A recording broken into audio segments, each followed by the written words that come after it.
ایسے نبی جنہیں ایک دیو ہیکل ویل نے نگل لیا، آپ سے ایسی کون سی خطا سرزد ہو گئی تھی اور آپ مچھلی کے پیٹ میں 40 دن کیسے رہے؟ اس ویڈیو میں ہم اس ہستی کے متعلق جانیں گے جن کا واقعہ قرآن مجید میں یونس اور توریت میں جونا کے نام سے آیا ہے۔ تاریخ میں اصولی قوم ایک عظیم اور طاقتور قوم کی حیثیت سے جانی جاتی تھی جس کا دارالحکومت اشور تھا۔ اشوری دراصل بنی اسرائیل کی نسل سے تعلق رکھتے تھے جو بخت نصر کے حملے کے بعد غلام بنا کر بابل اور عراق لائے گئے تھے۔ اس زمانے میں دریائے دجلہ کے کنارے ایک چھوٹی سی بستی تھی۔ اشور کے کسی بادشاہ نے ایک دیوتا کے نام پر نینوا میں ایک مندر بنوایا۔ رفتہ رفتہ دوسرے بادشاہوں نے بھی مندر اور عمارتیں بنانا شروع کر دیں اور ایک دور ایسا آیا کہ یہ چھوٹا سا علاقہ سلطنت اشوریہ کے عظیم الشان دارالسلطنت میں تبدیل ہو گیا۔ نینوا شہر کے بیچوں بیچ مندر اور شاہی محل تھے جہاں سے اشوریوں کا بادشاہ پوری سلطنت پر حکومت کرتا تھا اور نیچے تخت پر بیٹھ کر بازاروں، گلیوں اور تفریح گاہوں کا نظارہ کیا کرتا تھا۔ اشورا کے مغربی علاقے میں لہلاتے کھیت تھے، پورا شہر درختوں اور باغات سے سرسبز تھا۔ اشوریہ لوگ پتھر تراشنے کے فن میں ماہر تھے، لہذا جگہ جگہ سنگ مرمر کی دیواروں پر انہوں نے اپنے دیو نگار بنا رکھے تھے۔ مختصر یہ کہ نینوا تہذیب و تمدن کے لحاظ سے انتہائی ترقی یافتہ شہر تھا۔ اشدر دیوتا ان کا سب سے بڑا دیوتا تھا، نیز یہ کہ لوگ بادشاہوں کو بھی خدا کا درجہ دیا کرتے تھے۔ یہ لوگ بت پرستی اور کفر و شرک میں مبتلا تھے۔ اس وقت نینوا کی آبادی 1,00,000 سے زیادہ تھی اور یہ 700 قبل مسیح کا زمانہ تھا۔ اللہ نے اس زمانے میں اس قوم کی ہدایت کے لیے حضرت یونس علیہ السلام کو بھیجا۔ حضرت یونس کا پورا نام یونس ابن مدہ تھا۔ آپ حضرت ہود علیہ السلام کی اولاد میں سے تھے، جبکہ بعض مفسرین نے لکھا ہے کہ یونس علیہ السلام کا تعلق بنی اسرائیل سے تھا۔ آپ حضرت یوسف کے چھوٹے بھائی یامین کے بیٹے تھے۔ جب آپ کو نبوت ملی اس وقت آپ کی عمر 28 سال تھی۔ آپ پر ایک صحیفہ بھی نازل ہوا جو توریت میں یونا کے نام سے موجود ہے۔ حضرت یونس سب سے پہلے اشوری بادشاہ کے پاس گئے اور اسے پیغام حق سنایا، خدائی کے جھوٹے دعوے سے توبہ کرنے کا حکم دیا اور ایک اللہ کی عبادت کی طرف بلایا۔ یونس علیہ السلام نے اس سے ان اسرائیلی قیدیوں کو آزاد کرنے کا بھی حکم دیا جسے اس نے قید کر رکھا تھا۔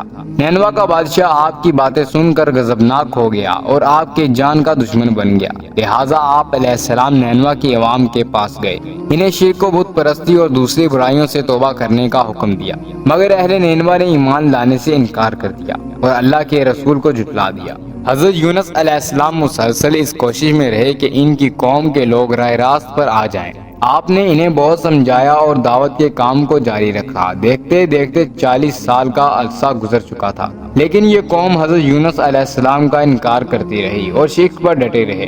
نیز حضرت یونس علیہ السلام کو دھمکیاں بھی دی گئیں کہ اگر آپ نے اشدر دیوتا کے خلاف کچھ کہا تو ہم آپ کو قتل کر دیں گے۔ آخر کار حضرت یونس علیہ السلام اپنی قوم سے مایوس ہو گئے جب ان کی سرکشی اور نافرمانی کی انتہا کو پہنچ گئی تو اللہ نے حضرت یونس علیہ السلام کو حکم دیا کہ لوگوں کو آگاہ کر دو کہ 2-3 دن کے اندر اندر ان پر عذاب آنے والا ہے۔ لہٰذا آپ نے اہل نینوا کے سامنے اعلان کیا کہ اگر تم نے 3 دنوں کے اندر اندر بت پرستی اور شرک سے توبہ نہ کی تو تم پر اللہ کا قہر نازل ہوگا اور پورا شہر تباہ و برباد ہو جائے گا۔ لوگوں نے آپ کا مذاق اڑایا اور جواب میں کہا، ہم تمہارے رب کی طرف سے عذاب کے منتظر رہیں گے۔ آپ کی قوم نے آپس میں مشورہ کیا تو اس بات پر سب کا اتفاق ہوا کہ یونس کو کبھی جھوٹ بولتے نہیں دیکھا، لہٰذا ان کی بات کو نظر انداز نہیں کرنا چاہیے۔ مشورے میں یہ بھی طے ہوا کہ دیکھا جائے کہ اگر یونس علیہ السلام رات بستی کے اندر اپنے گھر میں مقیم رہتے ہیں تو سمجھ لو کہ کچھ بھی نہیں ہوگا، اور اگر وہ یہاں سے کہیں دور چلے جاتے ہیں تو یقین کر لو کہ صبح عذاب ضرور آئے گا۔ حضرت یونس علیہ السلام رات کو اس بستی سے نکل گئے۔ صبح ہوئی تو عذاب الہی کا ایک سیاہ دھواں بادل کی شکل میں بستی والوں کے سر پر منڈلانے لگا۔ جب وہ ان کے قریب ہونے لگے تو ان لوگوں کو یقین ہو گیا کہ اب وہ ہلاک ہونے والے ہیں۔ دراصل حضرت یونس علیہ السلام اپنی قوم سے ناراض ہو کر چلے گئے تھے، مگر انہیں وہاں سے نکلنے کا حکم نہیں دیا گیا تھا۔ وہ عذاب کی اطلاع دینے کے بعد اللہ کی اجازت کے بغیر اپنا علاقہ چھوڑ گئے تھے۔ آثار عذاب کو دیکھ کر جب اشوریوں نے توبہ استغفار کی تو اللہ رب العزت نے انہیں معاف کر دیا۔ اللہ کسی قوم کو اس وقت تک عذاب نہیں دیتا جب تک وہ اپنی حجت پوری نہ کر لے۔ بس جب یونس علیہ السلام نے اس قوم میں مہلت کے آخری لمحے تک نصیحت کا سلسلہ جاری نہیں رکھا اور اللہ کے مقرر کردہ وقت سے پہلے وہ خود ہی ہجرت کر گئے تو اللہ کے ان انصاف نے اس قوم کو عذاب دینا گوارا نہ کیا اور انہیں معاف کر دیا۔ جب حضرت یونس علیہ السلام فرات کے کنارے پہنچے تو ایک کشتی کو مسافروں سے بھرا ہوا پایا۔ حضرت یونس کشتی میں سوار ہو گئے اور کشتی نے لنگر اٹھایا۔ پورے دن میں کشتی سمندر میں سکون سے چلتی رہی۔ اچانک اونچی اونچی لہریں اٹھنے لگی۔ لوگوں نے اپنا ساز و سامان سمندر میں پھینک دیا کہ کشتی کا بوجھ کم ہو جائے، لیکن کشتی کا بوجھ پھر بھی کم نہ ہوا۔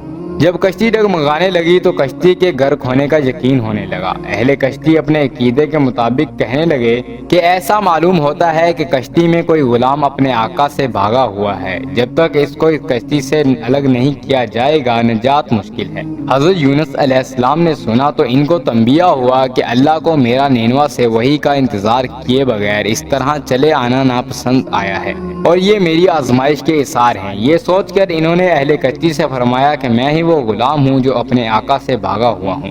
لہٰذا 3 مرتبہ قرعہ اندازی کی گئی اور تینوں مرتبہ حضرت یونس علیہ السلام کا نام نکلا۔ تب مجبور ہو کر انہوں نے حضرت یونس علیہ السلام کو دریا میں ڈال دیا۔ اس وقت اللہ نے ایک بڑی مچھلی کو حکم دیا کہ انہیں نگل لو۔ یہ تمہاری غذا نہیں ہے، اس لیے ان کے جسم پر کوئی تکلیف نہیں ہونی چاہیے۔ مچھلی نے حضرت یونس علیہ السلام کو اپنے پیٹ میں نگل لیا۔ یونس علیہ السلام نے جب مچھلی کے پیٹ میں خود کو زندہ پایا تو بارگاہ الہی میں اپنی ندامت کا اظہار کیا کہ میں وہی الہی کا انتظار کیے بغیر اور اللہ کی اجازت لیے بغیر امت سے ناراض ہو کر نینوا سے نکل آیا۔ حضرت یونس علیہ السلام نے مچھلی کے پیٹ میں اللہ کو پکارا۔ ان پر 3 اندھیرے اکٹھے ہو گئے، رات کا اندھیرا، مچھلی کے پیٹ کا اندھیرا اور سمندر کا اندھیرا۔ انہوں نے اندھیرے میں یہ کلمات کہے: اللہ تیرے سوا کوئی معبود نہیں، تو یکتا ہے، میں تیری پاکی بیان کرتا ہوں، بے شک میں اپنے نفس پر خود ہی ظلم کرنے والا ہوں۔ روایتوں کے مطابق اگر حضرت یونس علیہ السلام یہ تسبیح نہ کہتے تو قیامت تک مچھلی کے پیٹ میں رہتے۔ رسول اللہ صلی اللہ علیہ وآلہ وسلم نے فرمایا کہ جب یونس نے یہ دعا کی تو یہ کلمات عرش کے ارد گرد گھومنے لگے۔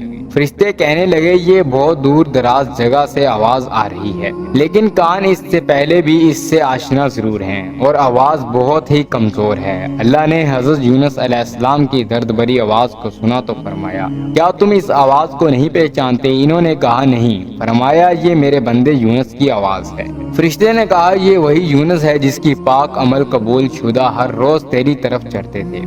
اے اللہ مصیبت کے وقت اس پر رحم کر۔ تو اس وقت اللہ نے مچھلی کو حکم دیا کہ وہ آپ کو بغیر کسی تکلیف کے سمندر کے کنارے پر اگل دے۔ روایتوں کے مطابق یونس علیہ السلام 40 دن تک اس مچھلی کے پیٹ میں رہے اور اس کے بعد جب اللہ کے حکم سے اس مچھلی نے آپ کو سمندر کے کنارے اگل دیا، مچھلی کے پیٹ میں رہنے کی وجہ سے آپ کا جسم ایسا ہو گیا تھا جیسے کہ پرندہ کا پیدا شدہ بچہ ہو، جس کا جسم نرم ہوتا ہے اور جسم پر بال تک نہیں تھے۔ غرض حضرت یونس علیہ السلام بہت ہی کمزور اور ناتواں حالت میں خشکی پر ڈال دیے گئے تھے۔ اس کے بعد اللہ رب العزت کے حکم سے سمندر کے کنارے پر ایک بلدار درخت آ گیا۔ روایتوں کے مطابق وہ کدو کا پودا تھا جس کے ذریعے حضرت یونس علیہ السلام پر سایہ ہو گیا۔ اس کے علاوہ اللہ رب العزت نے ایک جنگلی بکری بھیجی تھی جو زمین کی گھاس اور جڑی بوٹیاں کھایا کرتی تھی اور صبح شام آپ کو دودھ پلاتی تھی، یہاں تک کہ آپ تندرست ہو گئے۔ حضرت یونس علیہ السلام درخت کے اس سائے میں جھونپڑی بنا کر رہنے لگے۔